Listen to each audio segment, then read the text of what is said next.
चुप रहना यानी मौन रहना। जो लोग ज्यादा चुप रहते हैं वह लोग अपने भीतर के असीम शक्तियों को समझ पाते हैं। गौतम बुद्ध के अनुसार मौन की शक्ति इतनी ज्यादा है कि वह हमारे अंदर के सारे तनाव, सारी की सारी चिंता और भय को खत्म कर देता है और लोगों के बीच हमें एक होशियार और आकर्षित मनुष्य बना देता है। एक बार गौतम बुद्ध अपने आश्रम में अपने सभी शिष्यों को शिक्षा दे रहे थे कि दुनिया की सबसे तेज छुरी हमारी जबान है और दुनिया के सबसे खतरनाक हथियार हमारे शब्द है, जो बिना किसी का खून बहाए लोगों को अंदर ही अंदर मार सकते हैं। हमारे शब्द हमारी ताकत हो सकते हैं उसी के साथ, लेकिन यह हमारी सबसे बड़ी कमजोरी भी हो सकते हैं अगर हमें नहीं पता कि कब, कहां और क्या और कितना बोलना है। यदि हम सही समय पर सही इरादे के साथ सही शब्दों का प्रयोग करते हैं तो यह हमें एक सफल व्यक्ति बनाता है। लेकिन अगर हम सही समय पर सही इरादे से सही शब्दों का इस्तेमाल नहीं करते तो यह हमारे जीवन को नर्क से बदतर बना सकता है। तो दोस्तों, आज की स्टोरी के माध्यम से मैं आपको बताने वाला हूं कि चुप रहकर कैसे हम अपने जीवन को बदल सकते हैं। आपको चुप रहने की शक्ति का एहसास इस वीडियो में होने वाला है। वीडियो शुरू करने से पहले कमेंट बॉक्स में नमो बुद्धाय लिखकर वीडियो को लाइक जरूर करें। तो चलिए शुरू करते हैं। इस कहानी को जापान में एक बहुत ही प्रसिद्ध बौद्ध भिक्षु रहा करते थे। उनका नाम रिसाई था। रिसाई अकेले रहते थे। दुनिया के शोर शराबे से दूर जंगल में वो रहते थे और वह बड़े ही ध्यानी और प्रभु भक्त व्यक्ति थे, इसलिए वह पूरे जापान में बहुत अधिक प्रसिद्ध थे। एक दिन एक राजकुमार रिसाई के पास आया और बोला, हे प्रिय भिक्षु, मैं हमेशा थका हुआ, निराश और परेशान महसूस करता हूँ। मेरा मन बहुत अशांत रहता है। हालांकि मेरे पास सब कुछ है, दौलत, शोहरत, सुख सुविधाएं जो हर व्यक्ति चाहता है या पाने की इच्छा करता है, लेकिन फिर भी मेरे अंदर इतनी अशांति और चिंता क्यों है? रिसाई ने उसकी बात बहुत ही ध्यानपूर्वक सुनी और कुछ सोचने के बाद कहा, तुम इस प्रश्न का उत्तर जानते हो, बस तुमने कभी इस प्रश्न को हल करने की कोशिश नहीं की है। रिसाई ने आगे कहा, मैं एक रिसर्च करना चाहता हूं, क्या तुम मेरा साथ उसमें दोगे? इस रिसर्च के बाद तुम्हारे जीवन में किसी भी तरह की अशांति और चिंता नहीं रहेगी। ये बातें सुनकर राजकुमार बहुत हैरान था। उसने रिसाई से कहा, बताइए मुझे क्या करना होगा? अपने मन की शांति के लिए मैं कुछ भी करने को तैयार हूं। राजकुमार की इन्हीं बातों को सुनकर भिक्षु ने कहा, तो फिर आप अगले 15 दिन के लिए मेरे आश्रम में रहोगे और एक सामान्य व्यक्ति की तरह अपना जीवन व्यतीत करोगे और इन 15 दिनों में तुम अकेले और चुपचाप रहोगे, जितना हो सके कम बोलोगे। राजकुमार उस भिक्षु की बातें सुनकर सहमत हो गया। पहले दिन राजकुमार को लगा कि उसका मन सामान्य से अधिक अशांत और विचलित है। उसके मन में तरह तरह के विचार आ रहे हैं थे और वह आम लोगों की तरह जीवन जीने में असहज महसूस कर रहा है। उसे अंदर से बोलने की इच्छा हो रही थी, लेकिन वह चुपचाप रहा। उसके मुंह से एक भी शब्द नहीं निकला, बस वह चुपचाप बैठा रहता। लेकिन रात होते होते उसे अंदर ही अंदर शांति का अनुभव होने लगा। उसके लिए यह अनुभव अजीब था। वह खुद से पूछ रहा था कि वह अंदर ही अंदर इतना खुश क्यों है और उसकी आंतरिक बेचैनी और चिंता कम क्यों होने लगी है। अगले दिन राजकुमार अकेला चुपचाप बैठा रहा और वह प्रकृति को निहार रहा। वह पौधों को, फूलों को, आकाश में उड़ रहे पक्षियों को, वह अपने जीवन में पहली बार यह अद्भुत दृश्य महसूस कर रहा था कि उसके पास कितनी सुंदरता है। वह दिन भर प्रकृति की सुंदरता को निहारता रहता और उसकी ताजगी को महसूस करता रहता। इसी तरह से 10 दिन बीत गए और उसके मन की सारी बेचैनी, सारी हलचल, सारी उथल पुथल और सारा तनाव गायब हो गया। 11वें दिन की सुबह राजकुमार फिर से एकांत में बैठ गया और कुछ ही मिनटों में उसकी आंखें अपने आप बंद हो गईं और वह गहरे ध्यान में चला गया। वह पूरे दिन वहीं पर आंखें बंद करके बैठा रहा और गहरे ध्यान में डूबा रहा। ना कोई शब्द, ना कोई चिंता। राजकुमार भीतर से असीम शांति और आनंद से भर गया। राजकुमार अपने बाकी के 4 दिन इसी तरह गहरे ध्यान में व्यतीत करने के बाद 15 दिन बाद रिसाई के सामने प्रस्तुत हुआ और रिसाई को प्रणाम करके बोला, प्रिय भिक्षु, मुझे उत्तर मिल गया कि मेरे मन में इतनी उथल पुथल और चिंता क्यों थी। मैं जान गया कि मेरा मन इतना अशांत और विचलित क्यों था। रिसाई मुस्कुराते हुए पूछा, बताओ क्या उत्तर मिला तुम्हें? राजकुमार ने कहा, मैं आवश्यकता से अधिक बातें करता था। मैं किसी पर भी अपने शब्द और ऊर्जा व्यर्थ करता था। मैं दिन भर अपने लोगों से फालतू की बातें करता रहता। और फिर उन्हीं के बारे में अकेले में सोचता रहता और ज्यादातर समय नकारात्मक ही सोचता रहता। इस तरह मैं बस अपना समय बर्बाद कर रहा था। ज्यादा बोलने और नकारात्मक सोचने की वजह से मेरा मन अशांत और बेचैन हो गया था और इसी वजह से मैं किसी भी काम को ठीक से नहीं कर पा रहा था, जिसकी वजह से मैं हर काम में असफल होने लगा और फिर इन्हीं लगातार मिलने वाली असफलताओं की वजह से ही मैं और भी उदास और चिड़चिड़ा हो गया। इन्हीं सभी चीजों की वजह से मेरा जीवन नष्ट हो रहा था। लेकिन यहां पर बिताए हुए 15 दिन मेरे लिए पूरी तरह से अलग थे। मुझे कुछ अलग ही एहसास यहां पर हो रहा था। अब मुझे ऐसा लग रहा है मैं अपना जीवन पूरी तरह से जी रहा हूं, लेकिन इससे पहले मैं अपना जीवन गलत तरीके से जी रहा था। और मैंने यह भी सीखा कि हमें सिर्फ ध्यान करने की जरूरत नहीं है। ध्यान अपने आप होता है जब हम शांत और मौन होते हैं। ध्यान के पिछले कुछ दिनों के दौरान मैंने जो पहली चीज सीखी वह यह है कि मनुष्य के जीवन की सबसे महत्वपूर्ण चीज स्वयं को जानना ही है। यह सुनकर रिसाई ने कहा, सिर्फ तुम ही नहीं, दुनिया में ज्यादातर लोग जरूरत से ज्यादा बोलते हैं। आज भी लोग ज्यादातर समय केवल एक दूसरे को नीचा दिखाने के लिए ही बोलते हैं। कुछ लोग ना चाहते हुए भी बातें करते हैं और अपना जीवन बर्बाद कर लेते हैं। रिसाई ने राजकुमार को चुप रहने का महत्व समझाते हुए कहा। एक बार गौतम बुद्ध से उनके शिष्यों ने पूछा, प्रिय बुद्ध, आप ज्यादातर समय चुप क्यों रहते हैं? बुद्ध ने कहा, क्योंकि चुप रहने से व्यक्ति अंदर से अनंत शांति की गहराइयों में होता है। मौन अपने भीतर उतरने की पहली सीढ़ी है। मौन के बिना स्वयं को जानना असंभव है। स्वयं को जानने और समझने का पहला नियम है कि मौन हो जाओ। उतना ही बोलो जितना अत्यंत आवश्यक हो। बेफिजूल की बातें करना छोड़ दो। तुम अचानक पाओगे कि 90% से भी ज्यादातर लोग व्यर्थ ही ज्यादा बोलकर अपना समय बर्बाद कर रहे हैं। ना बोलने का कोई भी नुकसान नहीं है, लेकिन यदि आप ज्यादा बोलते हैं तो आप अत्यधिक गलती कर देते हैं। अगर व्यक्ति कम बोलना शुरू कर दे तो दुनिया की 90% मुसीबतें कम हो जाएगी। झगड़े फसाद कम हो जाएंगे, उपद्रव कम हो जाएंगे। अगर लोग थोड़ा चुप रहना सीख लिए, संसार की बहुत सारी समस्याएं हैं, बहुत सारा उपद्रव सिर्फ बोलने से पैदा होते हैं। सारी बात मौन सीखने की है।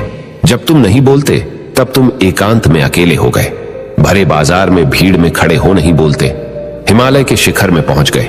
जिसने मौन की कला जान ली वो भीड़ में भी अकेले होने की कला जान लेता है। एकांत में तो आदमी स्वर्ग में है। दूसरे की उपस्थिति ही बेचैनी पैदा करती है। पहले तुम्हें चुप रहने की शक्ति को धारण करना होगा। इससे तुम अधिकतर ऊर्जा को बचा लोगे और फिर इस स्थिति में पहुंच जाओगे कि तुम कम बोलने लगोगे। अगर तुम किसी के यहां पर जा रहे हो और परेशान हो जाओ तो ऐसे में उचित है कि आंखें बंद कर लो और अपने में खो जाओ। वहां से आपको ताजगी महसूस होगी, क्योंकि तुम्हारे अंदर ही जीवन का वो स्रोत छिपा हुआ है, वह किसी दूसरे में नहीं है। इसके बाद राजकुमार उस रिसाई से पूछते हैं, आखिर कौन हमें अपने अंदर तक लेकर जाएगा? ये बातें सुनकर रिसाई बुद्ध कहते हैं, तुम्हें स्वयं ही अपने अंदर उतरना होगा और वहीं से परम राज्य जीवन का आनंद ले पाओगे। आनंद का यहीं से जन्म हुआ है। यहीं से तुम मौत में डूब जाओगे। यही तुम्हारा सूरज उदय होगा और यहीं से अस्त होगा। इसी प्रकार तुम बार बार इबकी लगाओ। जब भी तुम इबकी लगाकर लौटोगे वहां से तुम पाओगे फिर ताजगी भरी जीवन की नई संपदा मिलेगी। इस नई शक्ति के जन्म होने से तुम्हारी थकान गई, उदासी गई, चिंता गई। जैसे कोई स्नान करके लौटता है तो शरीर शीतल हो जाता है, शांत हो जाता है। ऐसे ही जब कोई भीतर से साफ होकर वापस आता है, मौन में स्नान करके लौटता है, तो समस्त अस्तित्व, समस्त व्यक्तित्व शांत और मौन हो जाता है, आनंदित हो जाता है। जब तुम आंतरिक मौन की उस पराकाष्ठा पर पहुंच जाओगे तब तुम पाओगे कि बोलने से भी तुम्हारा मौन खंडित नहीं होता, वो बना ही रहता है। उसकी एक अंतर्धारा लगातार तुम्हारे भीतर बहती रहती है। तुम बोलते तो हो, तुम शब्द का उपयोग भी करते हो, लेकिन वो तुम्हारे मौन को खंडित नहीं कर पाती। एक बार गहरे मौन में स्थिर हो जाओ, फिर तुम्हारी वाणी में भी मिठास आ जाएगी। तुम्हारा बोलना संगीत पूर्ण होगा, तुम्हारा बोलना सत्य होगा। तुम बोलोगे तो दूसरों पर भी शीतलता छा जाएगी। जैसे ही तुम अंदर से चुप होते हो, तुम इतने शक्तिशाली होने लगते हो कि समाज की निर्भरता तुम छोड़ने लगते हो और तुम्हारे जीवन में एक मस्ती आती है जो केवल दीवानों के जीवन में होती है। तुम्हारे चेहरे पर एक नई रौनक आ जाती है। तुम्हारी आंखें किसी अमृत के समान हो जाती है और तुम अनंत शांति के समुद्र में डूबने लगते हो। इतना कहकर भिक्षु रिझाई ने अपनी बात खत्म की और वो मौन में चले गए। राजकुमार उनका धन्यवाद कर कर अपने महल में चला गया। दोस्तों, आपने भी अनुभव किया होगा कि बहुत ज्यादा बात करने से दिमाग अशांत हो जाता है, जिससे हम अपने दिमाग पर नियंत्रण खो देते हैं और साथ ही अपना ध्यान भी खो देते हैं। जो लोग बहुत ज्यादा बोलते हैं, उनके पास किसी एक काम पर ध्यान केंद्रित करने की काबिलियत नहीं होती। वो अपने किसी भी लक्ष्य पर पूरी तरह से ध्यान केंद्रित नहीं कर पाते। अगर हमारा दिमाग एक जगह केंद्रित नहीं है, तो हम जीवन की सच्चाई नहीं समझ पाते और ना ही मनचाही सफलता कभी हासिल कर पाएंगे। इसके अलावा भी आपने देखा होगा कि जो लोग अधिक बोलते हैं, वो अक्सर लोगों के बीच हंसी का पात्र बन जाते हैं, और जो लोग कम बोलते हैं और अपनी बात पर कायम रहते हैं, उन्हें लोगों से सम्मान मिलता है। लोग उनकी बातों को सुनते हैं और उन पर भरोसा भी करते हैं। जो लोग जरूरत से अधिक बोलते हैं और अपने विचारों के बारे में पक्के नहीं होते, उनका दिमाग स्थिर और विचलित रहता है, शोर से भरा रहता है, और एक अशांत दिमाग वाला व्यक्ति जीवन में किसी भी चीज में सफल नहीं हो पाता, क्योंकि वह किसी भी काम में फोकस नहीं कर पाता। यदि किसी व्यक्ति को यह पता है कि उसे कब, कहां और क्या बोलना है, तो वह व्यक्ति सच में बहुत बुद्धिमान है, और ऐसा व्यक्ति जहां भी जाता है, उसका व्यक्तित्व आकर्षण का केंद्र बन जाता है, और वह जो कुछ भी करता है उसमें सफल अवश्य होता है। अगर हम किसी महान और सफल व्यक्ति के व्यक्तित्व को गहराई से देखें, तो पाएंगे कि वो कम बोलते हैं और कम से कम शब्दों में अपनी बात खत्म कर देते हैं। वो बोलने से पहले वो चीजों और जिसके बारे में उसे बोलना है, उनके बारे में गहराई से सोचते हैं। लेकिन जो लोग बहुत ज्यादा बोलते हैं, बहुत बार वो झूठ भी बोलते हैं और अपनी बातों से दूसरों के मन और विचारों पर कचरा डालते रहते हैं। वह ज्यादातर समय दूसरों की बुराई करते रहते हैं, इसलिए उनके अपने भी उनसे नफरत करने लगते हैं और उनसे बचने की। सभी शिष्यों ने अपनी शक्ति के अनुसार छोटे बड़े थे संकल्प लिए और गुरु को अपने अपने संकल्प के बारे में बताकर वहां से चले गए। लेकिन वह शिष्य जो खुद को सबसे अलग और बड़ादा दिखाना चाहता था, वह सीधे गुरु की कुटिया में पहुंच गया और बोला, मैं कोई छोटा मोटा संकल्प नहीं लेना चाहता, बल्कि खुद की ही जैसे एक बड़ेढ़ा और महान संकल्प लेना चाहता हूं। कृपया आप ही बताएं, क्या संकल्प लेना चाहिए? उसकी यह बात सुनकर गुरु मुस्कुराए और बोले, क्या तुम मेरे द्वारा दिए गए संकल्प को पूरा कर पाओगे? क्या तुम्हारे लिए उसे पूरा करना संभव होगा? शायद नहीं, वह तुम्हारे लिए संभव नहीं है। तुम उसे पूरा नहीं कर पाओगे, इसीलिए तुम खुद ही कोई संकल्प ढूंढो। शिष्य ने कहा, नहीं गुरुदेव, आप जो भी संकल्प मुझे देंगे, मैं जरूर उसे पूरा करूंगा। गुरु ने कहा, ठीक है, तो तुम अगले 1 महीने तक चुप रहोगे, मुंह से एक शब्द भी नहीं निकालोगे, यही तुम्हारा संकल्प है। शिष्य ने कहा, गुरुदेव, यह भी कोई संकल्प है? यह तो बहुत ही आसान है, 1 महीने तक चुप ही रहना है। आप कोई बड़ेढ़ा संकल्प दीजिए जो मेरी योग्यता के लायक हो, जिसे पूरा करने में मुझे समस्या हो। गुरु ने कहा, पहले तुम इस संकल्प को तो पूरा करके दिखाओ। शिष्य ने गुरु की बात मान ली और वह उसी समय चुप हो गया और पलटकर कुटिया से बाहर चला गया। उसे चुप रहना बहुत आसान लग रहा था। उसने एक दिन तो जैसे तैसे चुप रहकर काट लिया, लेकिन दूसरे दिन से उसके मन में ना बोलने का बोझ बढ़ने लगा। तीसरे दिन उसे भारीपन महसूस होने लगा और चौथे दिन उसके अंदर एक अजीब सी बेचैनी होने लगी, क्योंकि आसपास आश्रम के सभी शिष्य एक दूसरे से बातें कर रहे थे। वह भी अपना पक्ष उनके सामने रखना चाहता था, उनकी बोलती बंद कर देना चाहता था, लेकिन उसका संकल्प उसके आड़े आ रहा था। इसीलिए वह पूरे दिन सिर्फ मुंह और आंखें बनाता रहता। इसी तरीके से कुछ दिन और बीते और वह शिष्य बीमार पड़ीडीएच गया। उसका सिर फटा जा रहा था, उसका खाने पीने तक का मन नहीं कर रहा था, वह सिर्फ बोलना चाहता था। वह गुरु के पास गया और उनके सामने बैठकर लिखकर उन्हें बताया, गुरुदेव, मैं बोलना चाहता हूं, बिना बोले मुझे सांस नहीं आ रही, मेरा दम घुटता जा रहा है, मैं अंदर ही अंदर पागल हुआ जा रहा हूं, मैं क्या करूं? संकल्प तोड़ दूं क्या? यह पढ़कर गुरु मुस्कुराए और बोले, संकल्प तो तोड़ने के लिए ही होते हैं, लेकिन जो अपने संकल्प को पूरा कर लेता है, वही अपनी आंतरिक शक्ति को बढ़ाता है, और जो अपनी आंतरिक शक्ति को बढ़ा लेता है, वह समाज और जागृति की राह पर आगे भी आज जाता है। संकल्प का लेना भी तुम्हारे हाथ में था और इसे तोड़ना भी तुम्हारे ही हाथ में है। तुम्हारे बहुत से भाई अपने संकल्प को तोड़कर अपनी पुरानी दिनचर्या पर वापस आ चुके हैं। अगर तुमसे नहीं हो पा रहा तो तुम भी संकल्प तोड़कर अपनी पुरानी दिनचर्या पर वापस जा सकते हो।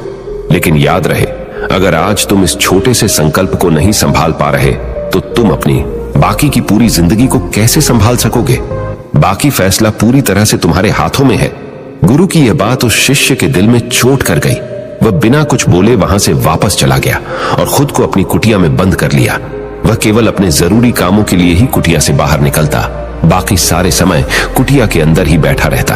15 दिन बीत चुके थे और आश्रम के लगभग सभी शिष्यों का संकल्प अब तक टूट चुका था, लेकिन उसका संकल्प अभी भी जारी था। संकल्प लेने के बाद से अब तक उसने एक शब्द भी नहीं बोला था। सारा आश्रम हैरान था कि इतना बोलने वाला इंसान चुप कैसे हो गया। 15 दिन बीतने के बाद वह दोबारा अपने गुरु के पास गया और लिखकर बताया है, गुरुदेव, मैं बाहर से तो चुप हूं, लेकिन मेरे भीतर बहुत सी आवाजें हैं, बहुत सी चीख पुकार और शिकायतें हैं। मैं अंदर ही अंदर बात करता रहता हूं। मेरा मन तरह तरह के प्रश्न पूछता रहता है। मैं बाहर से जितना मौन हूं, भीतर से उतने ही शोर शराबे से भरा हुआ हूं। क्या इस तरह से मेरा संकल्प अभी भी जारी है? गुरु ने कहा, हाँ, तुम्हारा संकल्प अभी भी जारी है, लेकिन जब तक लोगों की ये आवाजें तुम्हारे कानों में पेड़ी देती रहेंगी, तुम्हारा मन बोलता रहेगा, क्योंकि इसे तो आदत है बोलने की। तुम भले ही बाहर से चुप रहो, लेकिन तुम अंदर ही अंदर बोलते रहोगे। तुम्हें इन बातों से, इन आवाजों से दूर जाना पड़ ही रहेगा।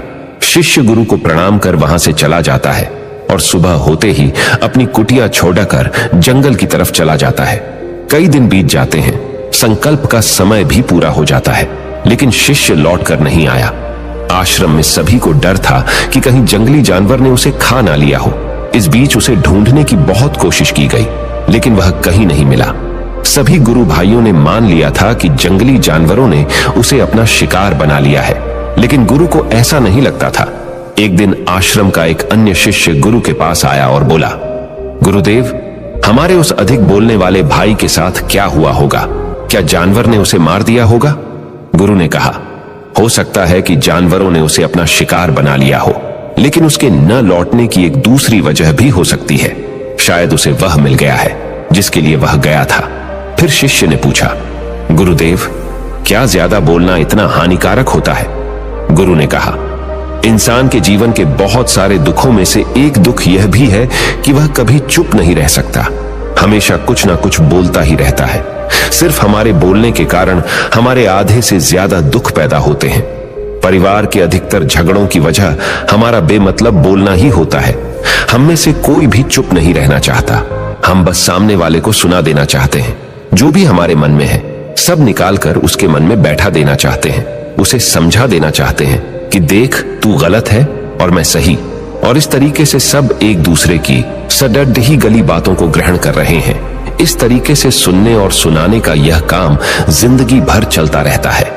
लेकिन इस नासमझी में हम अपना समय, अपना जीवन, अपनी समझ और सबसे महत्वपूर्ण व कीमती पल जो जिए जा सकते हैं, जिनको अनुभव किया जा सकता है, जिनमें आनंद को प्राप्त किया जा सकता है, यह सब खो देते हैं। लेकिन इसके बदले हमें मिलता क्या है?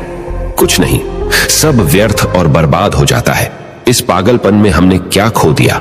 इसका एहसास केवल कुछ ही लोगों को हो पाता है। बाकी लोग जैसे उन्हें अपने आने का पता नहीं, वैसे ही उन्हें अपने जाने का भी पता नहीं चल पाता। शिष्य ने कहा, तो फिर इसका समाधान क्या है? गुरु ने कहा, पूरी जागरूकता के साथ अपने विचारों को देखना यही एकमात्र तरीका है। सारी मानसिक समस्याओं का वर्तमान में रहकर चिंतन करना, पूरी जागरूकता के साथ अपना काम करना जिंदगी में चमत्कारिक बदलाव ला देता है। उसके बाद वह शिष्य गुरु से अपने प्रश्नों का उत्तर पाकर उनको प्रणाम करके वहां से चला गया। उस शिष्य को आश्रम छोड़कर गए हुए 3 महीने का समय बीत चुका था, लेकिन उसकी कोई खबर न थी। अब तक तो सभी गुरु भाइयों ने भी उसके वापस लौटने की उम्मीद छोड़ दी थी। लेकिन एक दिन वह आश्रम लौट आता है। उसे देखकर सभी के आश्चर्य और खुशी का ठिकाना न रहा। लेकिन अब वह नहीं था जो यहां से गया था, वह कुछ और ही बनकर वापस आया था। उसके अंदर एक गजब का बदलाव महसूस किया जा सकता था। उसके चेहरे पर एक गजब का ठहराव और आंखों में बनी शांति थी। आश्रम में आते ही सभी गुरु भाइयों ने उसे चारों तरफ से घेर लिया और बातें करने लग गए। वह भी अपने गुरु भाइयों से बातें करने लगा। उससे बात करने वाले सभी ने यह अनुभव किया कि अब वह पहले जैसा उतावला और बातूनी नहीं रह गया था। उसके मुंह से एक एक शब्द बहुत ही सुलझे हुए और मधुरता के साथ निकल रहे थे। थोड़ी देर तक गुरु भाइयों से बात करने के बाद वह सीधा गुरु की तरफ चला गया। उसने गुरु के चरण छुए और कहा, गुरुदेव, क्या मैं अब भी मौन हूं?